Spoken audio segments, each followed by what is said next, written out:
જય શ્રીમન નારાયણ. રામાનુજદાસ શ્રીમાન ગટ્ટુ વેણુગોપાલ સ્વામી દ્વારા વર્ણન કરેલ શ્રીમદ ભગવદ્ ગીતાનું ગુજરાતી ભાષાંતર હું આપને કહી રહી છું. અધ્યાય 12 ભક્તિ યોગ, શ્લોક 13. અદ્વેષ્ટા સર્વભૂતાનાં મૈત્રઃ કરુણા એવ ચ નિર્મમો નિરહંકારઃ સમદુઃખ સુખઃ ક્ષમી. ઓમ. ગીતાચાર્ય શ્રી કૃષ્ણ પરમાત્મા અર્જુન સાથે આપણને બધાને ભક્તિ યોગ શીખવી રહ્યા છે. પરમાત્મા કહે છે, અર્જુન, જે ભક્તો સર્વ જીવો પ્રત્યે દ્વેષ મુક્ત છે, જે ભક્તો સર્વ જીવો પ્રત્યે મૈત્રી ભાવ ધરાવે છે, જે ભક્તો પ્રત્યેક દુઃખી જીવ પ્રત્યે દયા રાખે છે અને તેમના દુઃખને દૂર કરવાનો પ્રયાસ કરે છે, જે ભક્તો શરીર, ભૌતિક વસ્તુઓ, લોકો ઇત્યાદિ પ્રત્યેની અત્યાધિક આસક્તિથી મુક્ત છે, જે ભક્તો પોતાના શારીરિક ગુણો પર ગર્વ કરતા નથી, જે ભક્તો સુખોના અનુભવથી અભિભૂત થતા નથી તથા દુઃખ અનુભવતા હતાશ થતા નથી, જે ભક્તો શરીરને પ્રભાવિત કરતી ઠંડી અને ગરમી જેવી વસ્તુઓને ધીરજપૂર્વક સહન કરે છે, તે ભક્તો મને પ્રિય છે. આ પ્રમાણે શ્રી કૃષ્ણ પરમાત્મા કર્મોના ફળની ઈચ્છા ન રાખતા મનુષ્યોને તેમના પ્રિય ભક્ત બનવા માટે વિકસિત કરવા યોગ્ય ગુણો અને અભ્યાસ કરવા યોગ્ય આચરણની સૂચના આપી રહ્યા છે.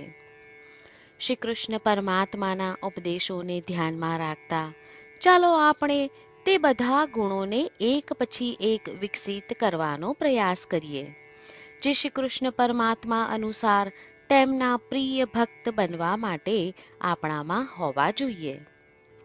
ચાલો આપણે પ્રતિદિન સ્વયંનું મૂલ્યાંકન અને પરીક્ષણ કરીએ કે શું હું મારામાં આ બધા ગુણોમાંથી કોઈ ગુણ વિકસિત કરી શક્યો છું.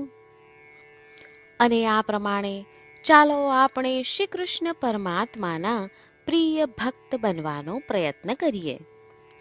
શ્રી કૃષ્ણ પરમાત્માનું શરણ લઈ આપણા જીવનને અર્થપૂર્ણ બનાવવાનો પ્રયાસ કરતા ચાલો આપણે બધા શ્રી કૃષ્ણ પરમાત્માના શબ્દોનું આ શ્લોક સ્વરૂપે પુનરાવર્તન કરીએ.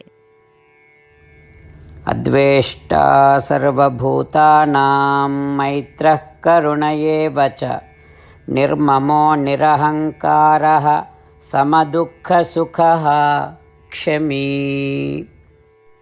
શ્રી કૃષ્ણ પરમાત્માએ આખી ભગવદ્ ગીતાનો સાર અધ્યાય 18ના શ્લોક 65 થી 70માં 8 ઉપદેશ દ્વારા કહ્યો છે. શ્રી કૃષ્ણ કહે છે, જે મારા આ 8 ઉપદેશ અનુસરે છે તે મને પ્રિય છે. એ સર્વે ભક્તોનું હું બધી જ રીતે રક્ષણ કરીશ. શ્રી કૃષ્ણ પરમાત્મા પાસેથી આખી ભગવદ્ ગીતા સાંભળ્યા પછી અર્જુન કહે છે, કરિષ્યે વચનમ તવ, એટલે કૃષ્ણ, હું તમારી આજ્ઞાનું પાલન કરીશ, તમે કહો છો એમ કરીશ. અને આથી જ શ્રી કૃષ્ણએ દરેક પ્રકારના યશ અને વિજય અર્જુનને આપ્યા છે. તો ચાલો આપણે પણ પરમાત્માને 8 વાતો પાળવાનું વચન આપીએ. પરમાત્માને આપેલા વચનથી મોટી કોઈ પૂજા, તપ કે યજ્ઞ નથી. 8 પ્રતિજ્ઞાઓ જે આપણે લેવી જોઈએ તે હું હવે કહું છું. આપ સૌ પણ એનો મન અને હૃદયથી વિચાર કરો.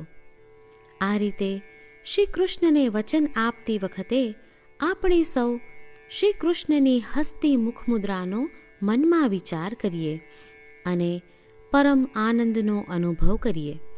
જય શ્રીમન્નારાયણ. આપણા 8 વચનો આ પ્રમાણે છે. આપણું પહેલું વચન: હે શ્રીમન્નારાયણ, તમારા ઉપદેશ પ્રમાણે હું હંમેશા તમારું ધ્યાન અને ચિંતન કરીશ. આપણું બીજું વચન: હે શ્રીમન્નારાયણ, તમે કહ્યું છે તેમ હું સદાય તમારી ભક્ત રહીશ. આપણું ત્રીજું વચન: હે શ્રીમન્નારાયણ, હું મારા કર્મો તમને સંતોષ થાય તેમ અને તમારી સેવા માટે કરીશ. આપણું ચોથું વચન: હે શ્રીમન્નારાયણ, તમે અનુસરવા કહ્યું છે તેમ મને પૂર્ણ શ્રદ્ધા છે કે હું તમારી છું. હું સદાય મારા હાથ જોડી તમને નમસ્કાર કરીશ, તમારી ભક્તિ કરીશ. આપણું પાંચમું વચન: હે શ્રીમન્નારાયણ, હું તમારા શબ્દો યાદ કરું છું. મામેકમ શરણમ વ્રજ, તમે તમારી શરણમાં આવવા કહ્યું છે. શ્રીમન્નારાયણ, હું માત્ર તમારા જ શરણમાં છું. આપણું છઠ્ઠું વચન: હે શ્રીમન્નારાયણ, આપે કહ્યું છે મા શુચ, તમે અમને આશ્વાસન આપી શોક ન કરવા માટે કહ્યું છે. તો હું દુઃખી નહીં થાઉં, શોક નહીં કરું. આપણું સાતમું વચન: હે શ્રીમન્નારાયણ, અમારા કલ્યાણ અર્થે આપે શ્રીમદ્ ભગવદ્ ગીતા રૂપી આશીર્વાદ આપી અમારા સૌ પર કૃપા કરી છે. તો હું દરરોજ ઓછામાં ઓછો 1 શ્લોક વાંચીશ અથવા સાંભળીશ એવો સંકલ્પ લઉં છું. આપણું આઠમું વચન: હે શ્રીમન્નારાયણ, હું ગીતાના દૈવી શબ્દો એ ભક્તો સુધી પહોંચાડવાનો પ્રયત્ન કરીશ જેઓ ગીતાથી અજાણ છે. હે શ્રીમન્નારાયણ, તમે કહ્યું છે તેમ કરીશ, તમે કહ્યું છે એમ વર્તીશ અને તમારા માટે જ કર્મ કરીશ. શ્રીમન્નારાયણને આપેલું વચન કે દરરોજ તમે કહ્યું છે એમ કરીશું, એ જ એક મહાન પૂજા છે. તો ચાલો આપણે સૌ દ્રઢ શ્રદ્ધા સાથે પ્રભુ પાસે એક સંકલ્પ લઈએ. શ્રીમન્નારાયણ, કરીશ્યે વચનમ તવ.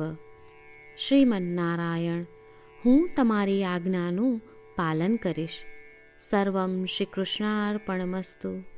જય શ્રીમન્નારાયણ. અદ્વેષ્ટા સર્વભૂતાનાં મૈત્રઃ કરુણા એવ ચ નિર્મમો નિરહંકારઃ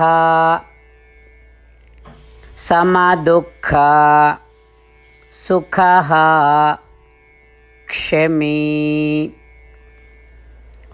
ઓમ.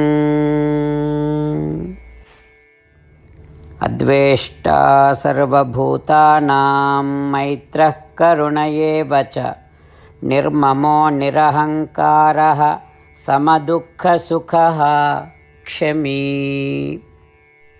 જય શ્રીમન્નારાયણ. તમામ ભક્તોને ખાસ વિનંતી: આપણા જીવનની દરેક બાબતોમાં આપણે તાત્કાલિક અને અસરકારક પરિણામો ઈચ્છીએ છીએ. આ પ્રાપ્ત કરવા માટે ચાલો દરરોજ 1 મિનિટ ફાળવીએ અને નારાયણાસ્ત્રમ વાંચીએ. નારાયણાસ્ત્રમ મેળવવા માટે તેની વેબસાઇટ જે www.narayanaastram.org છે તેના પર જાઓ અને રજિસ્ટ્રેશનમાં તમારું નામ અને ઈમેલ આપો. તમે આપેલા ઈમેલ પર તમને નારાયણાસ્ત્રમ PDF પ્રાપ્ત થશે. PDFમાં રામાયણનો 1 શ્લોક, ગીતાનો 1 શ્લોક અને 1 વિષ્ણુ નામ છે. આ 3ને નારાયણાસ્ત્રમ કહેવામાં આવે છે. દરેક વ્યક્તિને આ શ્લોકોનું અલગ અલગ સંયોજન પ્રાપ્ત થાય છે. જ્યારે દરેક વ્યક્તિ 24,000 ભક્તો સાથે તેમના નારાયણાસ્ત્રમને દરરોજ વાંચે છે અથવા સાંભળે છે, ત્યારે સમગ્ર રામાયણનું 1 વાર પારાયણ, શ્રીમદ્ ભગવદ્ ગીતાનું 33 વાર પારાયણ અને વિષ્ણુ સહસ્ત્રનામનું 24 વાર પારાયણ રોજ પૂર્ણ થાય છે. આ એક અદ્ભુત અને અસાધારણ પરિણામ છે. તેથી તમે અને તમારા પરિવારના સભ્યો તરત જ વેબસાઇટ પર જાઓ અને તમારું નારાયણાસ્ત્ર મેળવો. જય શ્રીમન્નારાયણ.